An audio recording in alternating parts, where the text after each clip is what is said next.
Guys, today I have some urgent news when it comes to the meeting that is happening in just 10 hours. What is the effect going to be on the markets? Well, I got a clue for you, and this might be able to put you in a much better position to try to anticipate where the price is going to go once this meeting concludes. Guys, today we're talking about a lot of very important stuff. If you're holding Bitcoin, if you're holding any crypto at all, you will want to watch this video. So welcome back, everybody. My name is Cristiano, bringing you cryptocurrency videos every day. And today is the day, guys. Today is the day when we are going to see the conclusion of this meeting and the following couple of days. And definitely when they are live streaming, which they usually do, you are going to see some volatility in the markets. And the question is, of course, what kind of volatility will that be, and where is the price going to end up come the end of the day when things have actually settled?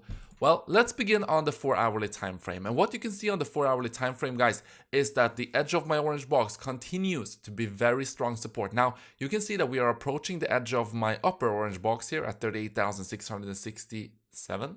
And this has previously been strong resistance. You can see that we tried to break through it 1, 2, 3, 4, 5 times, being rejected, going all the way down here to the bottom of the orange box again here. So pay attention to that, guys. Of course, there's a lot of game theory happening right now. People trying to guess and trying to, read between the line where the price is going to be based on the announcement coming later today. So that is going to be very interesting. But what should we be watching for right now when it comes to, breaking the longer trend? And when can we say that we have, broken the trend of going down and, we can hopefully see some more upwards continuation? Well, of course, one of the big ones is this downward sloping red line on the weekly time frame. This is something I've been talking about for a long time already. And also, we do have this orange line on the also weekly time frame, but much longer time frame. Like it goes back, this trend line goes back a much longer time. And this is already at 53,500 approximately. So it's quite a bit off, but you can see that how many times we tried to break this on this downwards trend. We tried to break it several times, didn't manage to do that. Instead, continuation to the downside. So these are two of the most important levels to watch now. This orange line on the weekly time frame, this red line on the weekly time frame as well. So we're keeping track of that. But on the shorter time frames, we do have some very cool similarities. So look at this. The chart I was talking about yesterday, we did have this channel, we did have this falling wedge. And you can see that on the 4-hourly time frame, this is actually on the daily time frame, but look at this. On the 4-hourly time frame, we are right now breaking out of this wedge. So that's really interesting. If I go back to the daily time frame and I go back in history, you can see that we had a similar setup right here. We broke out of this and then continuation to the upside. So on this chart, we do have one fractal that is definitely looking very, very interesting. But let's talk about the juicy stuff. So what should we expect of this meeting right now? Well, what you can see is that the probabilities right now, the market are anticipating the Fed to raise the rates by 75 basis points or 1%. And also, a small amount of people are also thinking that they are going to raise it actually more than that. So they are raising it at least 1% or 1.25%, which is a pretty high, raise to begin with. It's not usual that they do this, to put it mildly. Now, what I'm thinking here is that if they do not raise it this much, well, with all the fear in the market, maybe you're going to see a little bit of a pop here. Nonetheless, no matter what happens, you're of course going to see volatility. The question is, where is the Bitcoin price going to end up with time? So when we look back at this in like 1-2 days, did we pump or did we dump from that level? Of course, we're going to have short-term volatility right at the point in which the meeting is taking place or the announcements are taking place. The volatility is going to happen, but where is the price going to end up? Well, we do have this very nice chart posted by Johnny Who, and he has been outlining the previous meetings and where the price has been going. So what you can see here is that in general, Bitcoin has been trending down, moving into the meeting actually. So you can see that this was the meeting in what was this, like late January, I guess. And as we were approaching that meeting, Bitcoin was trending down. And you can see that from that meeting, Bitcoin went up. So we did have a pump from this first meeting. Second meeting, this took place in March.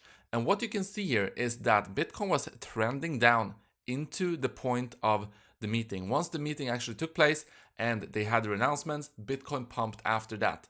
So in two occasions here, the last two occasions, we've actually been going down and we have been pumping after the meeting. And right now we have been going down, moving into this meeting, of course. And the question is, are we going to see the same pump after the meeting, just like we saw the previous two times? Well, let me know down in the comment section, guys. Maybe we are going to see that. But one thing that you can also see is, look at this. This was a pretty decent wick here right before the day of the meeting, which brings me to my trades. Of course, I am keeping my trades open here, my long-term trades, but I'm also going to put in a cheeky little trade here on Prime XBT. Now, some people have been telling me that the bonuses are a bit low. Well, on Prime XBT, you're able to claim up to $7,000 if you use my link down in the description. So make sure to take advantage of that. But the trade I'm going to put in here on Prime XBT, which is, by the way, one of the top exchanges, especially when it comes to copy trading. On copy trading, they are really the best trading platform out there.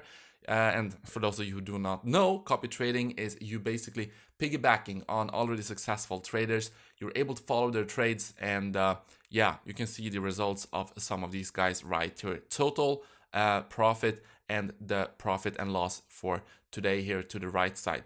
So this is, of course, one of the most popular features that Prime XBT has, and they are really the best in the world when it comes to this on their exchange. But right now I'm going to put in a cheeky little trade here, just in case we do see some decent volatility. So as you can see here on the chart here on Prime XBT, you can see that on the daily time frame we do have two specific wicks I want to talk about. So we do have this wick right here, which wicked down to 34,500, and we have this one that wicked down to, what is that, 33,234. Now, if we do see some massive volatility, which I am anticipating, well, can we wick down just for us to then have a massive pump? I think that is definitely on the table. So I am going to put in a cheeky little bid here down in the vicinity of this wick. I'm not expecting it to be filled. I mean, it may or may not, but just in case we do see that filled, I think that we're going to have a big bounce, and then I can take profit on that trade. So a small little trade. This is like an outlier, not expecting it to be filled, just like I said, but I'm going to put in the trade anyway. So what I'm gonna do is I'm gonna put in a limit order. You can choose the limit order so that it's you know, it's good until it's cancelled, or that it's just going to be able to be executed during this specific day, which is of course very valuable if you are anticipating volatility today. But if we do not see that, well, then the order just gets removed. But for now, I'm going to put in a limit order. I am doing it on a decent amount, right? And the level I am putting this in is at, where was that? Let me see here. So the wick was right. Let's do the body of the candle-ish, 36,584. So this is going to be a very short-term trade. If we wick down, I get this order executed, I am going to take profit pretty quickly, as opposed to this trade right here, which is a little bit like mid to short term, and this is definitely very short term. So I'm doing these separately. Boom, there we go. I am executing this. You can see that right now you do have the order right here, and let's see if we're going to wick down to this green line and have this order executed. Hey, what do you think? Let me know down in the comment section. And if you want to start trading on Prime XBT using the co-vesting feature or just regular trading, make sure to use the link down in the description to be able to claim up to $7,000. That's what I got for you today, guys. Very exciting day today indeed. I will see you guys in the next one.